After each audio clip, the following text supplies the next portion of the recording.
Welcome to Deep Conversations Podcast, everybody. I'm your host, Ryan Stewart, and I'm here with Dr. Taryn Fletcher. There you go. Dr. Taryn Fletcher.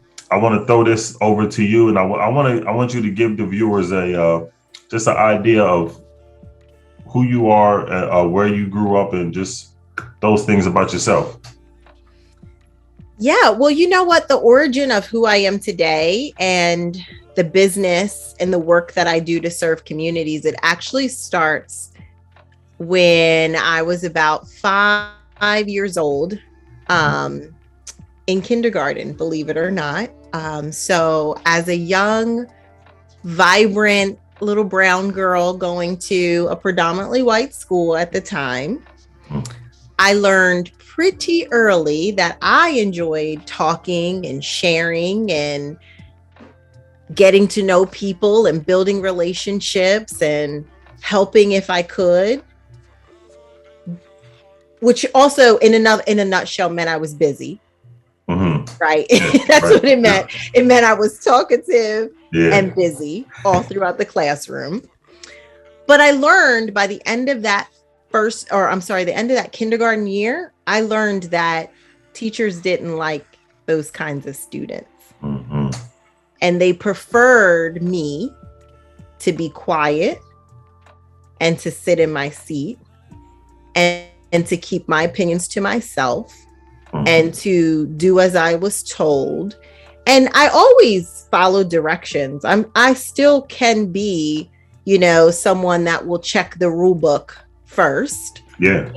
Even before I not follow the rule, I will at least read it, right? So I've always been kind of like a rule follower, but I've also been pretty social, and they didn't like that. And so by second grade, I realized that if I was going to be good at this thing called school, I would need to be quiet and reticent.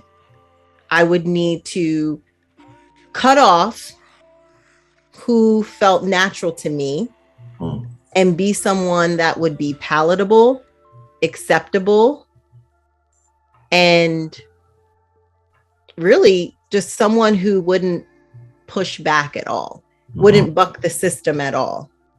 And so I learned how to play school, and I was really good at it. Really good at it. Teacher's pet, follow the rules, smile and nod, make you think you're teaching me something, even if I already knew it. Yeah. Right? Because that was the way you played school. However, that does not work in the real world. No. And so when I became an adult, I learned really quickly that if you don't have a voice and you don't stand for something and you're not really clear about who you are, you will get run over in this world. And I think, and you know what, and I think as you was talking about, at a young age, and what they do is they teach you to be quiet, don't say anything and all of that kind of stuff. That breeds insecurities within yourself. You know what 100%. I mean? 100%. And as you get older, that's why so many people, they don't have, you see nowadays, a lot of people don't know how to communicate. Right. Communication is so, people can tell you exactly what they want to say over a text message, but if they're face to face, they can't do that. And they don't understand that starts way back then in the school system of teaching you to shut up. Just be quiet and don't say nothing. Sit down and shut up, right? And so the truth is, I was a really good communicator, even as a young person, but I had lost that natural, authentic self through school. And it really dawned on me when I became an adult. And I really didn't understand how to function in the world and be myself. I struggled with it. And so I then grew up to be an adult trying to figure out who I am. And I meet a lot of people like that, just trying to figure out, what do I like? Who am I? What am I good at? And you spend at least 13 years in school.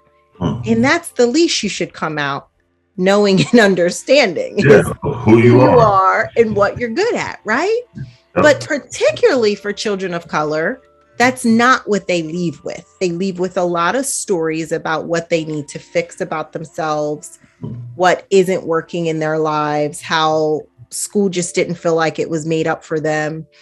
And so I come from a line of educators. So I did have some other stories in my life about how great I can be and what kind of family I come from. And my family would always say, you come from good stock. Like, don't forget that. Right. So I did have those other stories in my life, but we spend over 6.5 hours in school.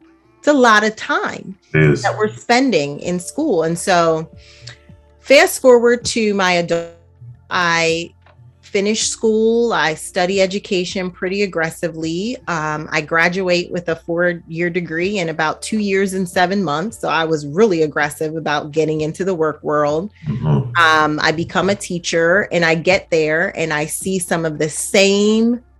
It's almost like a movie of my past life playing inside of the school I was at. And I would see children being asked to be quiet and asked to play small. And so I eventually become a school leader, a principal. My first appointment is in Philadelphia. It was a school I did not research very well because it was a school that was considered persistently dangerous. Oh, it was like, it was like Lean on Me. Yeah. And it was one of those schools where in order to be on the persistently dangerous list, I think you needed to have at least 20 state reported weapons, drugs, or assault offenses reported to the state, right? And so we all know things go on in school that don't always get reported, right? So the fact that you have to have 20 reported means there's a lot of other things going on too.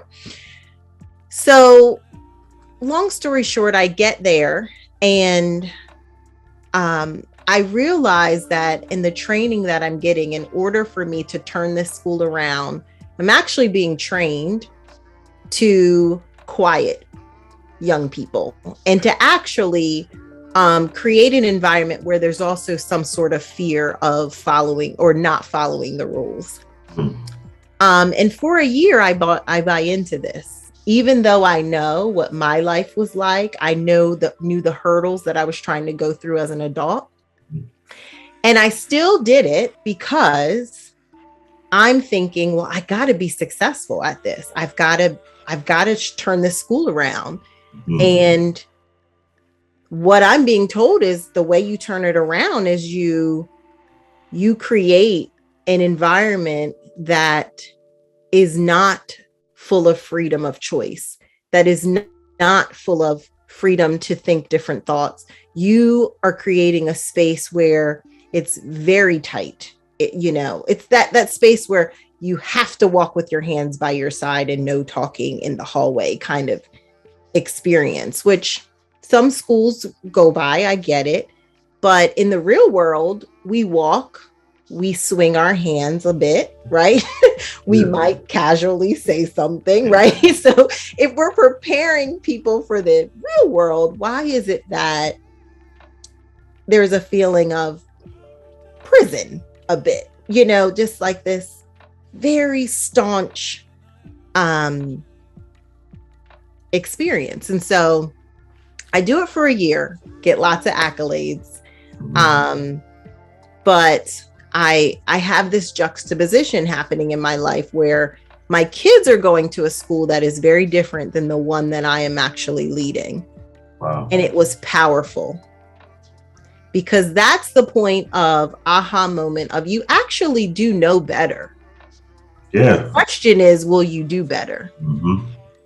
And so it was after that year of following the rule book, right? The aged old playbook on how to turn a school around, that I started to think differently and do differently. And it started with listening to the young people. And that actually became the playbook that I use from here on out. And now I go across the country talking about why it's so important for us to listen to our young people and to create spaces that where they feel that are relevant, that are inclusive, and that reflect who they are in their learning environment. They can see themselves in their learning environment. Yeah, and I think that's powerful too, because before we started, we were talking about it, and for me, growing up in school, I always felt out of place in school. You know what I mean? It was, I went to public school my whole life and everything, and I took college courses, and I studied psychology, and that got me a lot of understanding of a lot of things that went on for me in school. I think, when I was growing up and you feel out of place because you don't feel like anybody relates. Exactly. You feel like the teachers don't relate to you. The students are being told one thing and we're all told to shut up. So now it's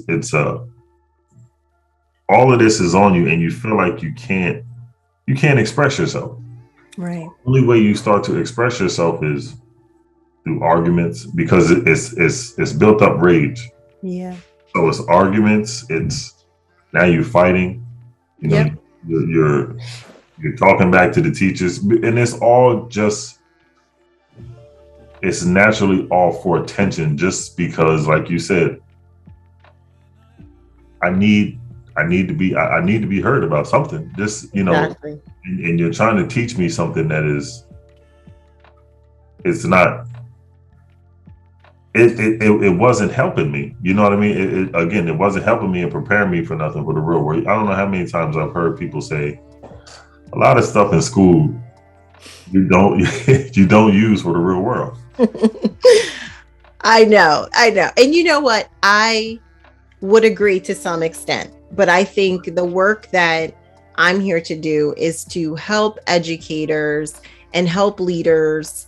And this also extends to like your community organizers, your Boys and Girls Club owners, your PAL, leaders, anyone really working with youth, your Job Corps, anyone working with young people. Mm-hmm.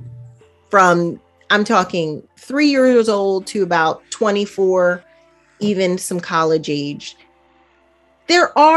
School can be very relevant.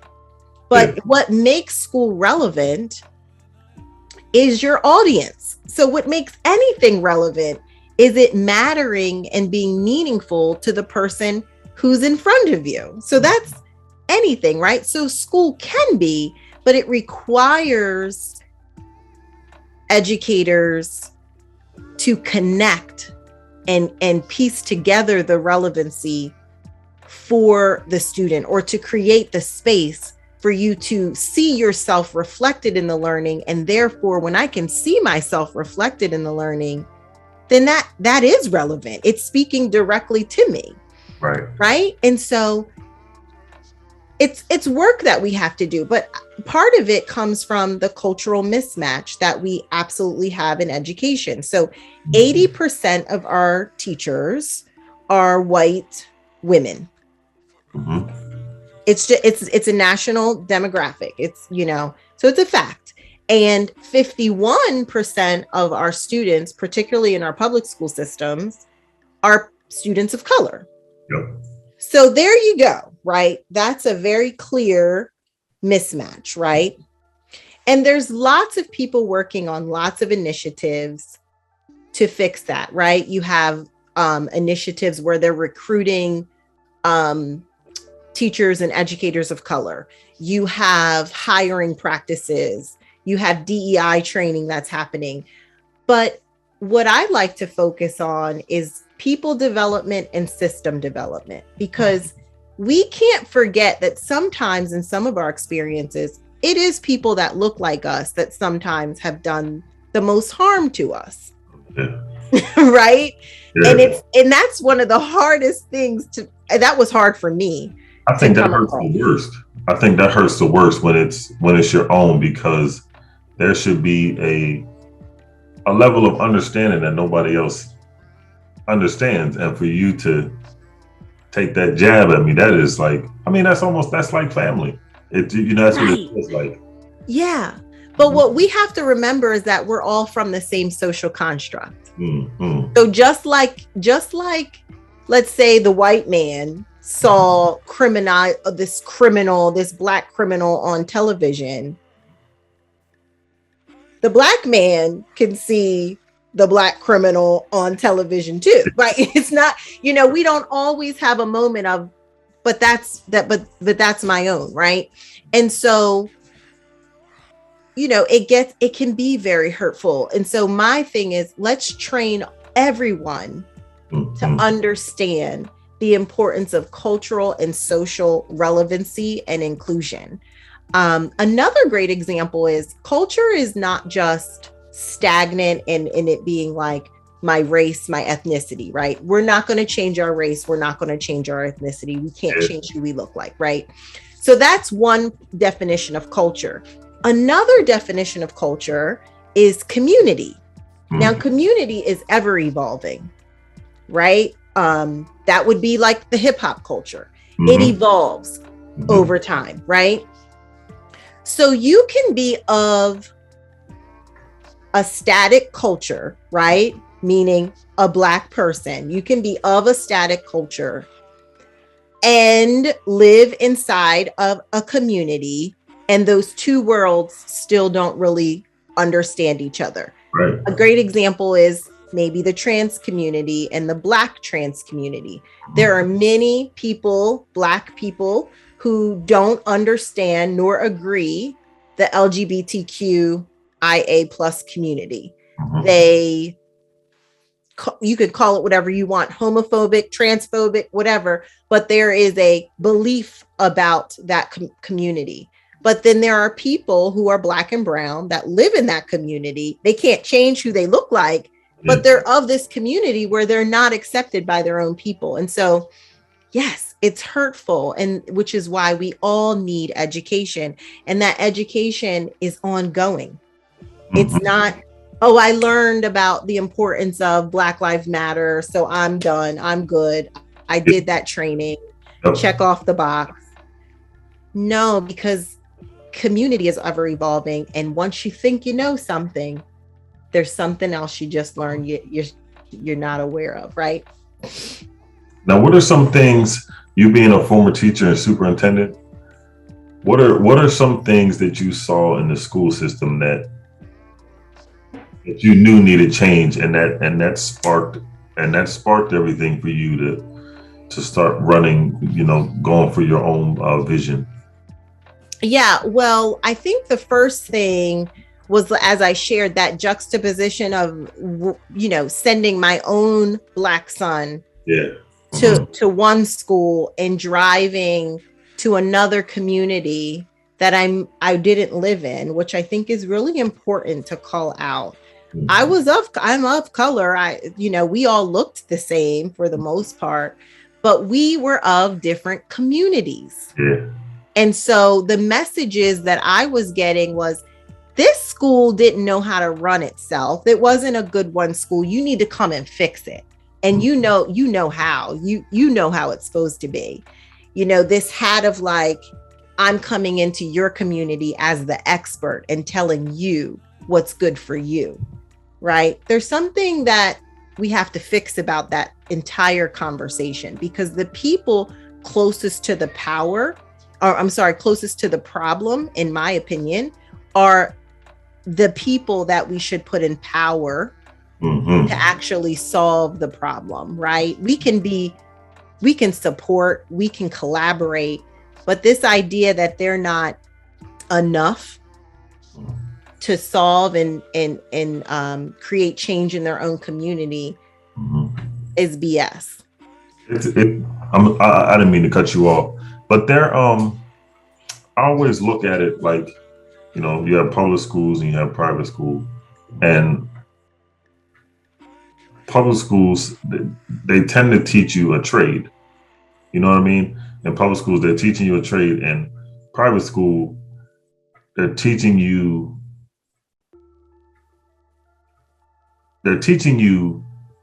business and different kind of things in business. So as you get older, a lot of the public schools who are learning those trades are going to work for the people in the private schools who were learning different other trades. Do you, I want to, I kind of want to talk about the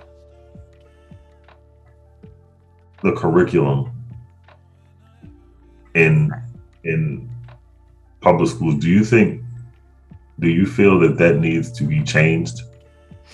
Well, let me go back to something that you said around public and private. So I do believe that public schools, there are some public schools that are preparing young people for the trades. And those are like your VOTEC schools and many of our public schools that are more of a comprehensive public school do offer CTE programs, which are your trade, your certified trade education kind of program, your technical education.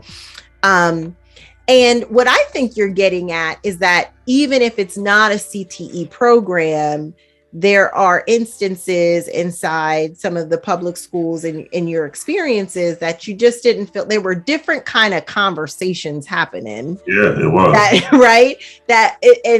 In some of your private schools, those conversations seem to be elevated or preparing more for the world or giving them access to business and finance and the stock market, and those kind of conversations might not have been happening in some of the public schools. And I would agree, having been in both, I would agree. Part of my work as a superintendent was ensuring that our families in the community had options. And what I mean by that is meaning that the public school was a viable option and could compete with your charter and private school options. And in order for you to compete, you've got to have the bare minimum and what they have, right? And so it was part of my job to come in and bring in programs. Under my tenure, we brought in things like Algebra 1 being accessible to 7th and 8th graders. Why? Because the competition was. And is it fair that just because of your zip code, you don't have access to advanced math, but the person across town from you does? Mm-hmm. You know, at the end of your college or high school career, you're both competing for the same job. Mm-hmm. But was it your fault that you weren't prepared? Isn't that the school's responsibility to ensure you can compete, right? So I know what you're talking about. Mm-hmm. And I do believe there are instances where that is true, that your private school education can sometimes feel elevated, but it doesn't have to be that way. Right. Because honestly, when you start to bring relevance into the classroom and you start to talk about these timely and sometimes difficult conversations that are right around us in media, in books, on the news, right? All these things bring about a lot of relevancy. And when you bring them into the classroom, you open up the opportunity to talk about more about what's happening now in preparation for the future. Mm-hmm. And that doesn't necessarily require a bunch of laptops. No. Or, you know what I'm saying? Yeah. Like that requires being aware, right? Knowing who you're serving, knowing your students and what kinds of access points they need in order to be competitive with the private school student, right? And equipping them with those skills and those access points. Doesn't always take technology. It just takes courage. See, and I'm glad you said that, because I think that's where the gap is. You know, because I've seen so many people who are afraid to jump into another lane. You know what I mean, in business or something like that, because, like you said, the courage. Then they feel they're not equipped enough to do some things. You know what I mean? Yeah. But I see that that you're changing some of this stuff. And I think that is amazing. You know, for me having, you know, younger kids and things like that, you know, I think it's you always want better for your children, and you know, having things to be open for them, because nobody, it's nobody out here crazy. It's just, you know what I mean? It's just, if you're able to tap into your mind at a young age, as you get older, everything it'll blossom for you. Absolutely. I mean, I fundamentally believe that every person on this planet has a gift and has a genius level in their body. Yeah. What I think schools should be doing, and all of the experiences you have in life should be helping you to learn what that genius is so that you can give it back to the world. I really believe that that's what the work of educators should be. Whether you're a coach, a business coach, a life coach, a leadership coach, a teacher of a first grade student, your sole responsibility should be ensuring by the end of that year, they know more about themselves and their gifts and their talents and how they can better contribute to this world to make it a better place. I think that is the sole responsibility. You know, so I have 3 children, 15, 6, and 2. And so my 2-year-old is getting ready to enter school. And, you know, here I am, doctorate of education, almost 2 decades in the field, award-winning leader, best-selling author, right? I'm asked, what do you want from your child's year in preschool? And so I was honest. I said, I just want him to be loved and cared for. That's really all I care about. He will pick up the alphabet somewhere along the way, I'm sure. Yeah. Right? Right? Like, I mean, I'm sure at some point he will learn to read. I'm sure it, you know, but if he does not feel worthy to even be in the room, there is so much in life that we're not even going to be able to teach him. Yeah, because as he gets older, it's going to be, as he gets older, there's going to be so many different obstacles that he's going to have to go through because he's angry, you know what I mean? And he's got all of these things. I have a neighbor across the street from me, and she teaches, she has a daycare out in Pittsburgh, Pennsylvania. She has 177 children. It's a big building. Wow. And she was telling me, she said it's predominantly Black and brown kids. She said because she feels that she needs to help them because a lot of times there's a lot of disconnect, you know, between everything that's going on. And she said throughout her process and everything that she's found out that if a child can't read by the time they get to, I think she said 2nd grade. 3rd grade. It's 3rd. Yeah, she did. Okay. She said 3rd grade. The system already has it mapped out by the age of 16 that they're going to be in prison. Yes. That's true data. They actually use your 3rd grade assessment scores and your 8th grade as like confirmation to help build our future prisons and our detention centers. Because they know the correlation of school success and not just your ability to function, right? Because we know of people who have not completed our full school system, who are successful. I mean, millionaires, billionaires, there's someone who have been able to find their path, right?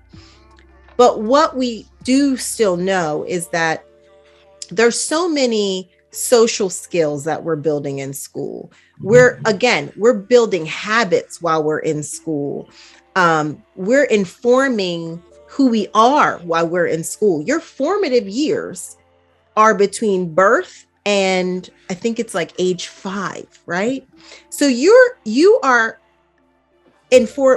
forming your beliefs, your ideas of yourself, your perspectives on life very early. And then they're just being either confirmed or denied along the way, you know? Mm-hmm. And so by 3rd grade, if we're unable to kind of read in order to learn, right? Because at first you learn to read and then you read to learn once you have enough vocabulary under your belt. So by the time, if you don't hit the learn to read, we know all the things that you may be missing in your education. So if someone's not willing to teach you, you also have you're going to struggle to teach yourself because you can't read a book. You can't bring new knowledge in that way, right?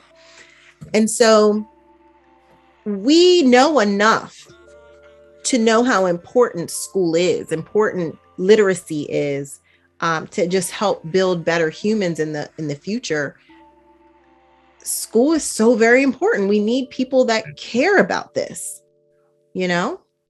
So what is in your field, when you're selecting teachers into your program, what is the necessary standards that you look for to help build this community? Yeah. So this is a great question because I work with leaders in 3 kinds of ways. So first, I enter into their field by really understanding, like, what's your goals? Like, what do you want to accomplish? How can I really support you? And I have a retreat that I do. And in that retreat, we go through a strategic structure, like around equity, because everyone builds plans, business plans, strategic plans. But how are we actually going to advance equity as a leader, as a leadership team in this school, in this organization? So I do that in like a day retreat. Then I have a second phase to that. So once we've done this retreat together and we really think about how we're going to advance equity in the way that feels most authentic to the community that we serve and the mission and vision that we're about, then I actually give everyone a foundational understanding about why it is important that we build learning environments that are socially and culturally inclusive and relevant. Everybody needs that foundation. Yes. And so I don't say, oh, you're in the white population, so you need this, and you're in the male population, so you need that. No, actually, we're all struggling to really talk about the hard stuff in our homes, in our classrooms, right? We're all coming with different ideas of self-awareness, different understandings of social awareness. And so we all need a foundation. So I work with everyone at that point. Every educator or coach that I'm working with gets that as the floor. And then in the 3rd phase, I'm working with the leadership team, because once we develop people, we must be thinking about the system. Because let's say I'm like gung-ho, I'm like, I got it, I understand why this is important, but I go in to do my job and at every point I'm hitting a wall because the system still function in it, honoring white dominant culture. So like, I can't even there to do the thing I'm ready to do because the system's not set up for me that way. So we must be focusing on the norms, the practices, the policies, the values that are upheld in these schools and organizations at the same time that we're supporting a foundational understanding for everyone who is within it. So that's kind of how I work. And it's an intensive process, which is why we start with a 1-day kind of retreat, because I don't work with anybody that's not ready to do the work. I just don't do it. So There are times I say, no, we can't work together because this is performative for you. You're doing this because this topic is sexy to you. It's trendy. Yeah. It's trendy to be like, oh yeah, I'm about this diversity work. When it This is real work. Yeah. And when it gets hard, you're going to see who's going to bow out. Exactly. So that to me is a great vetting system. And also, since we're in this long-term kind of commitment, because it's at least 6 months when you work in each phase with me. So this 1 day retreat allows you to see, am I your person? Do you vibe with me? Because there's a lot of great humans doing work in this space. I'm one of them. So, it's important to find the great match. And so we do that just to figure it out. And then we start with the intensive training. Now, what are your what does I was reading your website, I was telling you earlier, what does a culturally responsive, community focused school mean to you, like in your vision? Yeah, so I think first of all, it's a school that is very clear about who they are here to serve. And I think that is the bare minimum of the understanding of community, that we as educators, coaches, whatever word you want to use, we are in the service industry. So we're also in the people industry. We have to be really clear about why we show up every day. And again, it's not to be performative. It's to actually change lives. It's to cultivate change within a new generation. And so knowing that and understanding who it is that you teach every day is a part of that community focused and culturally responsive school. Secondly, it's not just knowing, it's centering their perspective. And that's the hard one. So a lot of times I'll work with schools and organizations, and they're clear that we serve Black and Brown communities, in space, right? Okay, so now that we're clear about who we serve, what are their perspectives on what they need? What do we know that they need? And it could be a plethora of things, because we are not monolithic, right? We're not one person. We're not one idea. Right. So I wouldn't even be able to go in and speak for all the Black people in the world. Right. No one can. We are multifaceted like every other group of people. And so once you are clear about who you serve, let's begin understanding what they need and centering their perspective, meaning that it is just as valuable to you to be equitable to the population you serve as it is to be innovative, as it is to be the number one in your industry, right? Sometimes these are goals of businesses, and school is a business. So this is the same, right? I want to be at the top. I want to be the most innovative. I want to have technology. I want to. Okay. And in priority should also be the centering of perspectives of the people and communities that you serve. And that gets missed because remember, the community is not always at the leadership table. And they don't, if you're not, a lot of times, if you're not down into it, like you said, and you're not down on the field and understanding some stuff, it doesn't matter to you. Like you said, it's just a sexy thing. This is a sexy topic that we can jump on. That's like a wave, you know what I mean? And we can get the numbers and we can get these things. And that's where a lot of things with the students and everybody bumps heads, and there's not so I think that is extremely important of what you do. That is, how do you feel the students are receiving everything that you guys have going on?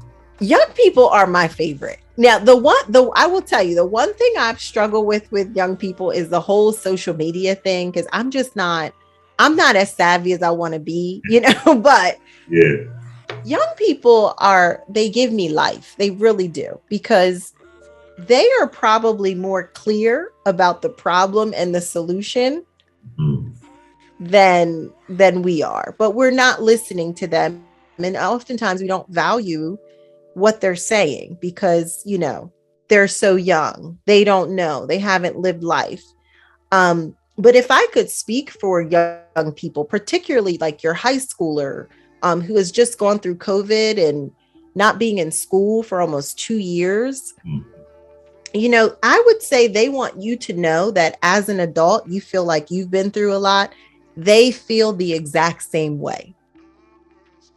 They really do. And there's a lot of research out there that suggests 70% of our youngest Gen Zers, so you're talking about 13, 14-year-olds up to about 17-year-olds, they are struggling with mental health issues and depression and anxiety. And, you know, there's a world where we may feel like, no, that's how I feel as an adult. You know, I've been through this roller coaster of work from home, not work from home, you know, money in the bank, no money in the bank. What they are here to say is that we get you and me too. You know, like, I just want you to see this was my world too. I lived during COVID too, you know? And so, yeah, I think young people, I love being close to them in conversation because I think they really do help to bring a perspective that's sometimes missing when you think about what's needed in our schools and communities. And that kind of goes with the next question I was going to ask you, because I think a lot of times you were talking about a lot of the children with the mental health. It goes into it because you hear stories of, or you hear older adults saying, well, you ain't going through nothing. You know, when I was growing up, this was like this. Right. And it's kind of, I mean, you're kind of just shutting down, you know, how they're expressing themselves. You know, it's almost like makes them feel like what I'm trying to say ain't gonna matter anyway. So I might as well, again, goes back to what we were talking about earlier. I might as well just shut up. You know? Right. So my earphones in, right? Yeah. So how do you feel parents can aid better in a child's schooling and just life period? Yeah. I love this question because I'm a parent, right? So I am not going to share anything that I'm not willing to do myself. So so I'm sharing, like, if I haven't done it, I've thought about it, about doing it, and I still think it's a good thing. So let me ask you this. How old are your children? My daughter is 11 and my son is 5. So he's getting ready to go into kindergarten. It's up and coming year. Yep. Okay. So my advice to parents, so I think it's a twofold question. So getting involved, period. And then we'll talk about school, but getting involved, period, I think really requires you to be ready or just be okay with talking about the tough conversations, like having them, right? And I'm talking about some of your more, I guess, normal, fearful conversations that I think immediately come to mind when I say talk about the hard stuff. Parents will immediately be like, what, you mean like sex and stuff like that? And I'm like, yes, I mean that. And I mean everything else that just feels like you're questioning if you should talk about it. My suggestion is go ahead. And obviously we need to think about the age, right? So there's conversations that your 5-year-old it's not readiness. It just may be that they haven't presented to you that it was necessary to talk about it, right? And I don't think there's an age on that. There are definitely some 5-year-olds that maybe you might talk about or begin talking about sexual identity with, because they're presenting to you that there is some information that they might need to have and you have it, right? So it's not necessarily a certain topics young people shouldn't have access to, or there's certain times when when you have to talk about it versus not. It's that the comfort of being willing to have the conversation, I think, is really, really important. Because here's what we also know. Babies are born. So we are born with our full intuition intact. Which is why, like, have you ever seen like someone hold a baby and the baby is just like repulsed by it? Like there's like an energy that the baby can feel. Yep. Right. Because they actually use their intuition more than they would use like their 5 senses in the beginning. Like it's the only thing they really have working for them, because they can't see 100% when they're born. Their eyesight is developing, you know, they're still figuring out their hands. Right. So they're using. Oh, I'm sorry. And we do. I learned that adults put their fears on their children from the beginning, because a child, I see some years ago, I would see parents and they would toss their kids in the pool. They would be, and then, you know, and they would be little toddlers, and I'm like, they are crazy for doing that. You know what I mean? See, but that's my fear of saying that they're going to drown. But a child's intuition, and like you said, they've been in water the whole time. They actually, yeah. So when they get in the water, they know how to swim. They know how to swim. But where the fear and the panic comes in, and then that clicks into them that something ain't right. I ain't supposed to be doing this. So they lose that intuition, and they see you panicking, so they panic. So now they're not doing what they're supposed to do. That is just that little small thing. You know what I mean? It's you have to, as a parent, what my dad has taught me now, being a grandfather, you know, he's a grandfather. He says, just relax, because I wasn't relaxed. Yeah, I know. He had 4 boys. But he tells me now, he's like, you got to relax, and you have to allow them to walk through their life, you know, as who they are. And when they, you know, we all go on different paths to where, you know, we're not understanding. And that's where the parent goes, hey, keep coming this way. You know, but he's saying, just let them walk. Just let them do what they got to do. They got to learn. Exactly. And so, I mean, to your point, that intuition is there. And so what changes that intuition is the same thing what changes our intuition, because we're born with it too, but we spend a lot of our adult life trying to figure out, like, what am I thinking about this? What am I feeling? I have a gut feeling. Why am I not following it? Well, because we've spent a lot of time ignoring our intuition over the years, something we had innately at the very beginning, working for us, protecting us, keeping us safe. Over time, and I do contribute some of that loss of intuition to school, because we're all going through these life experiences are similar. And so we go in our adult life and try to find it. So I just say, keep that in mind with your child. Keep in mind that your idea of protection can sometimes be creating new fear, as you shared. And we all do it. Like, I do it. My son's 15. He wants to go on a trip without me, with his, and I'm just like, what? Like, who does that? Like, what are you talking about? Yeah. And it took me talking to another parent who has a totally different world, right? And maybe doesn't have to worry about everything that I have to worry about, or I feel like I have to worry about having a brown child. He, that person said to me, you should really let them travel the world and see the world. If you really feel like they're going with a group that would be safe and there's a way to contact him, why not let him go? Because it's life-changing to go. And it's true, it is. And so I have to put some of my fears aside and recognize that I did groom a child that has his morals together. He knows his values. And if he makes a mistake, he can call me. You know, there's things that we can put in place to let them go. So there's so much to talk about on that topic, but what I'd leave parents with, because I'm sure some of your listeners are parents, that I recognize the fear in thinking that there's certain things that you shouldn't talk about with your child.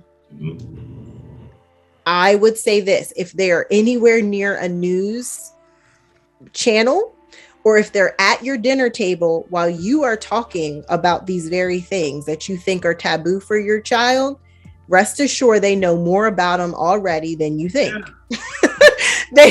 They know a lot more about them than you think. And if you have a child on social media, because kids as young as 11 now have smartphones, right? They know more about any topic that you're afraid to talk about than you think. And so be more afraid that they're learning things that you eventually need to help them unlearn. That should be the real fear. Not talking to them. The fear should be in getting them to unlearn all the things that are untrue about the topic that you're so afraid to talk about. That is,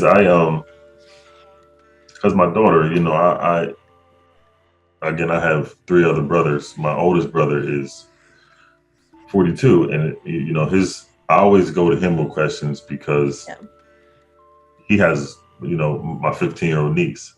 So, you know, and I'm always asking him, and my daughter and her are close, you know what I mean? Yeah. So for me, I'm like, look, man, you know, she's at the stage where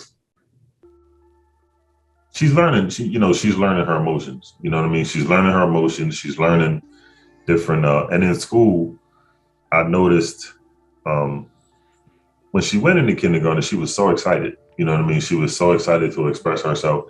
And, you know, just to be around school, and my son's going through the same thing. And I tried to keep that positive energy going because I know what it can do. But somewhere between going into school, you know, up to now, it's like, and she's an honor roll student. She's been an honor roll student since kindergarten. But somewhere in between, she's lost that desire, you know, that desire in school, and it's like it's not. I don't like it, you know.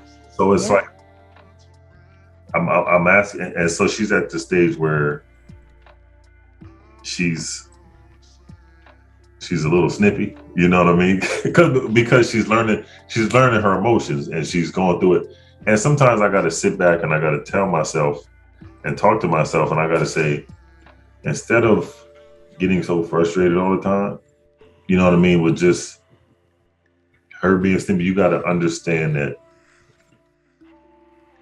just as much as she's going through these new emotions and she's learning, you know, you going through it with her. So instead of just hollering, and why don't you just relax and just calm yourself down, just let her go through it and just calmly talk. And it's harder to do when you're in the moment, but you know, I try to, you know, concerning school, I just try to just keep her engaged, you know what I mean? Because it's so easy now with friends and Zooms and the stuff that they're doing with girlfriends. I'm like, it's easy for her just to get away from it, you know what I mean? Yeah. So that's something that I'm trying, and we're all trying. I mean, as a parent relative to school, I think one of the things that we have to remember is that even though we've all gone through school, we're not experts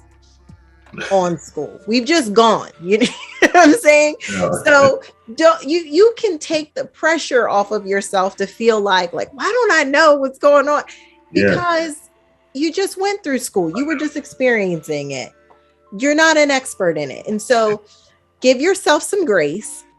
And recognize that, you know, one way to just be really involved is to just continue to have conversations with your children and ask them, like, how are they feeling? And when they say, or, you know, often the the age-old question is, what did you learn today? Right? And you hear nothing, right?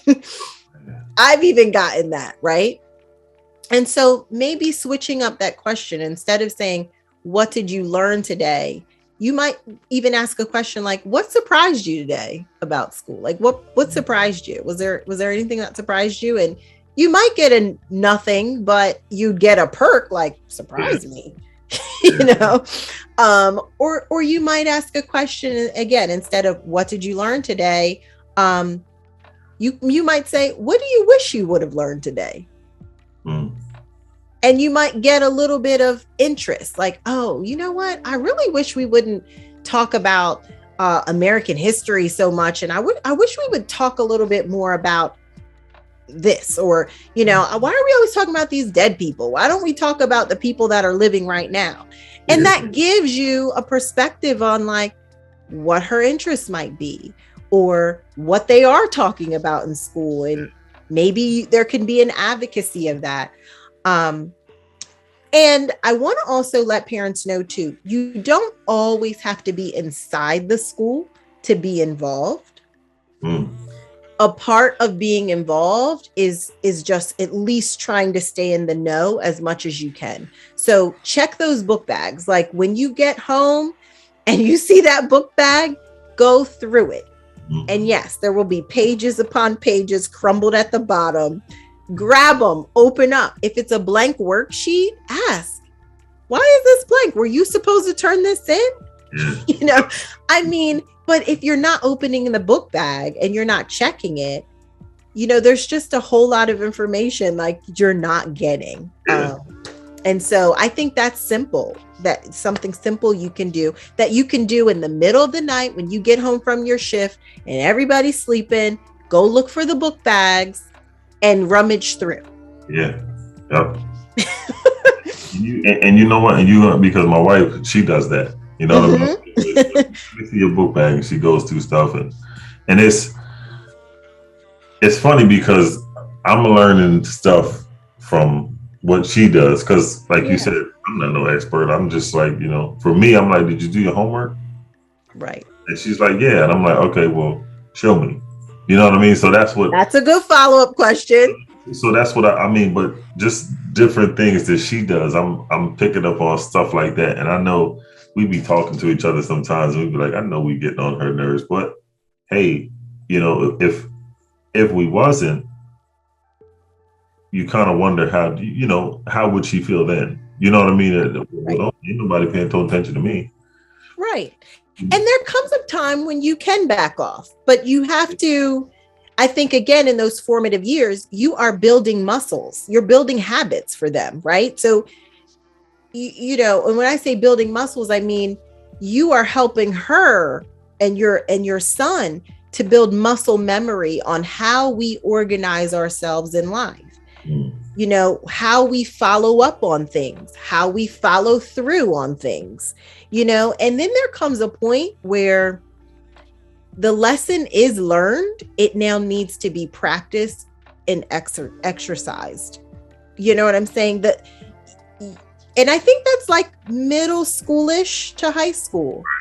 I think in middle school, there is a space to back up a little bit. And help them exercise all those lessons that you've put in place and to see where the real holes are. You know, are they still disorganized after I gave them a little bit of space? Okay. Organization is something we need to really work on. But if you're constantly over top of them, do this, do that, do this, do that, you don't get to see what they can do if you weren't around. And that's what you want to know. They're so strung on being, you know, being tense that they can't just. They're gonna always mess up, because it's like, I'm trying to make you, and I can't focus on what I'm doing. That's something that I went through in school. You know what I mean? And with the teachers, I'm like, because I haven't been in school in some years, so it's. But when I was in school, the teachers was rough. You know what I mean? They was walking by looking over top of you, and I'm like, man, I'm just, you know, you right here. You gonna stand right here? You know what I mean? So it's those are some things I mean, but those some things, the things that you go through, you learn, and you can show our kids what to do. Yeah. And what I help educators try to understand is those experiences that you have, they stay with you.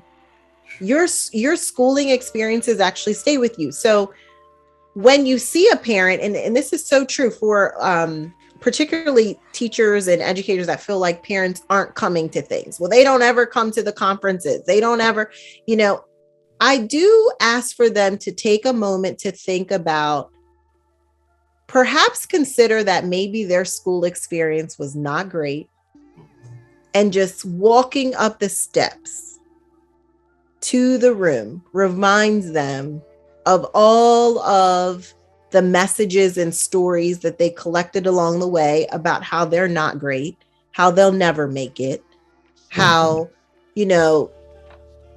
this thing called school is hard and it's miserable.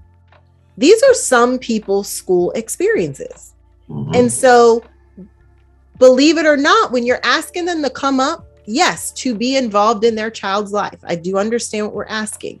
But when you're asking them to come up, recognize that there may be some trauma that is being ruffled up by just asking them to come to school. That's deep. It's true. It's true. And so this is why with your viewers, I wanted them to know that, because there's a lot of people that are struggling with different things, and we're adults now. We've gone through life. We figured it out some way, but that doesn't mean it's washed off. It resurfaces, and it's triggered by things. And so you don't have to always come into school to be involved, but you do need to be in the know to be involved. And it's on schools too, to find various ways of communicating with their communities. And I suggest at least 3 ways. So if you're going to say something, say it over email, say it in some kind of like face-to-face communication, whether it's in a meeting or in Zoom, and then also find a way to communicate it over phone or between texts or something. Mm-hmm. But 3 kinds of ways, because we don't all get information the same way. We're not all tapped into the same communication devices. And so if something is important, you need to over communicate it. Right. Yeah. If they're right. I mean, you need to say it more than once. And that doesn't mean you have a bunch of parents who are disengaged. It means that you are ensuring that your parents are being informed, and that that's a part of your job. So we both need to be doing, and when I say we both, I mean schools, community organizations, whoever are serving our young people and our homes and families, they should not feel like 2 different places. Exactly. They should really be operating on some of the same kinds of values. Mm-hmm. And this goes back to like when you said, well, what do you work on first? Well, or what makes it a community focused, culturally responsive school? It's knowing who you serve and centering their perspectives and their needs. And so if you're really doing that, it shouldn't make you mad to over communicate something to your communities if that is the way they receive information, So yeah, that is lots that we talk about. No, that's good. What is your goals for Truly P.O.C. from in 2022 and going forward? Well, our big mission is all about cultivating the next generation of diverse thinkers and leaders, because we have a very multifaceted and multicultural world, and we need young people who are in school today to be ready to lead that diverse and multicultural world and respond to it. Mm-hmm. I remind educators that rest assured with technology, our young people who are in school today will be competing not just with each other, but with robots as well. Yep. That will be another set of competition to them.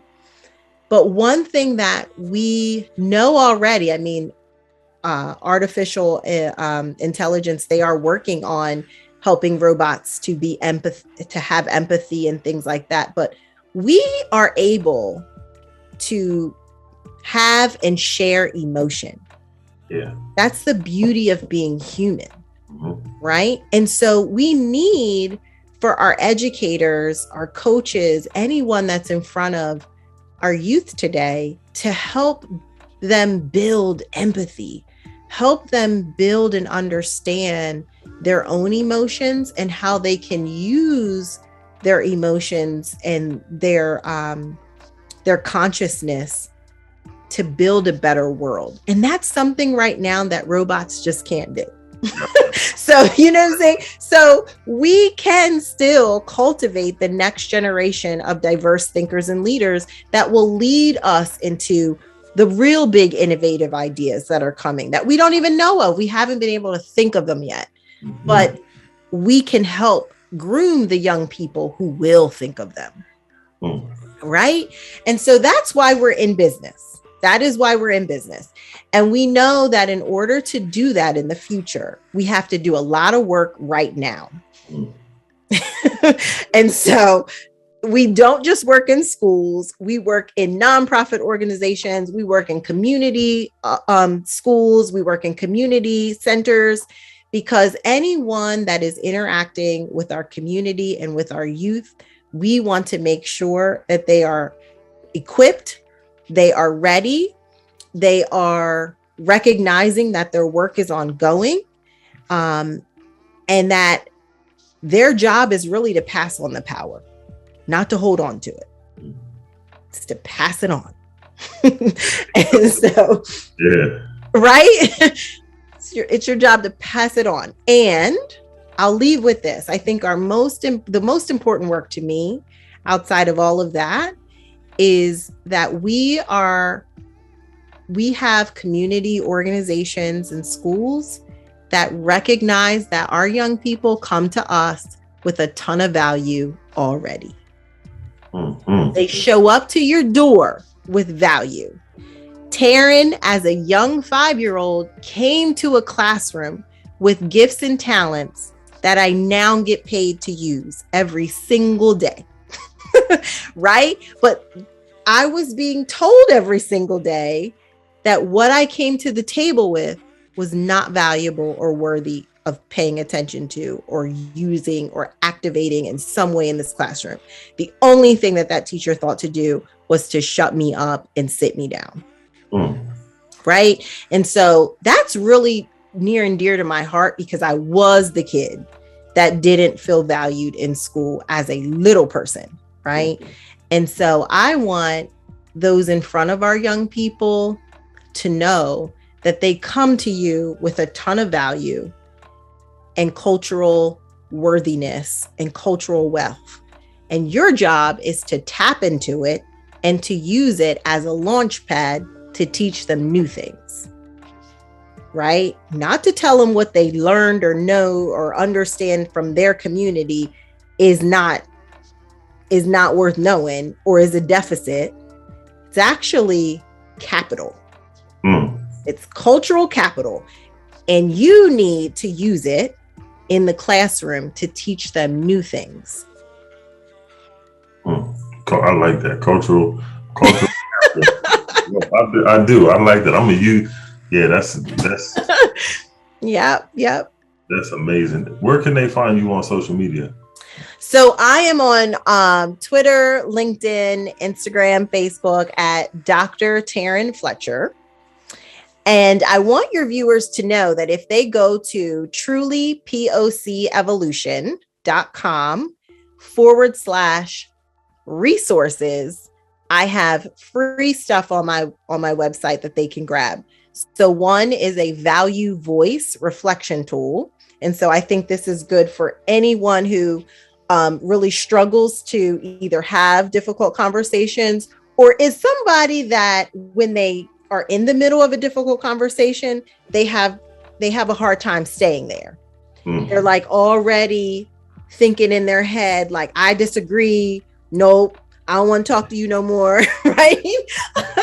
And they struggle to value a perspective that's different than theirs. And it's hard, but it's necessary.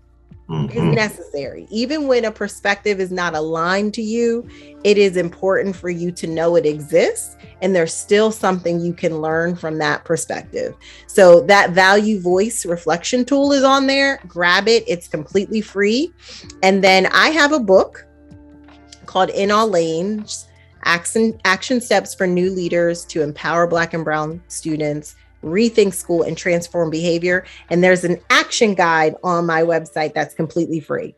So even if you don't have the book, you can get a little bit of information from the book completely for free on my website. So that's trulypoc evolution.com/resources for all that free stuff.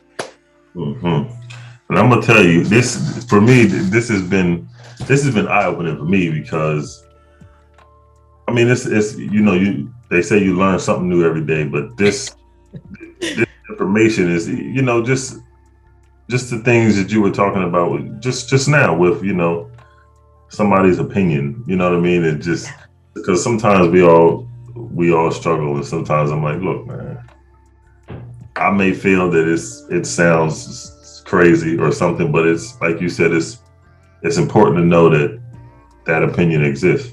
Yeah.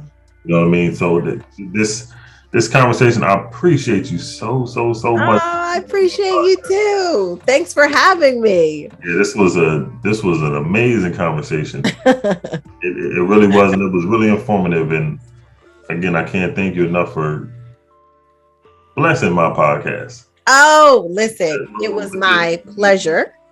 Yeah. I thank you. And I want you to know that you can have me back at any time. So that I enjoyed the conversation, and there's so much we could still talk about that we didn't, And I want to throw this out there, because I'm trying to get a panel together to have a conversation with Black men and Black women. And the discussion I want to talk about is, why is Black love so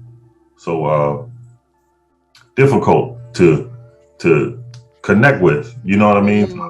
I want to get some ideas from some Black men and some ideas from some Black women. So I definitely gonna keep in touch with you if you're up to being on that panel to discuss something.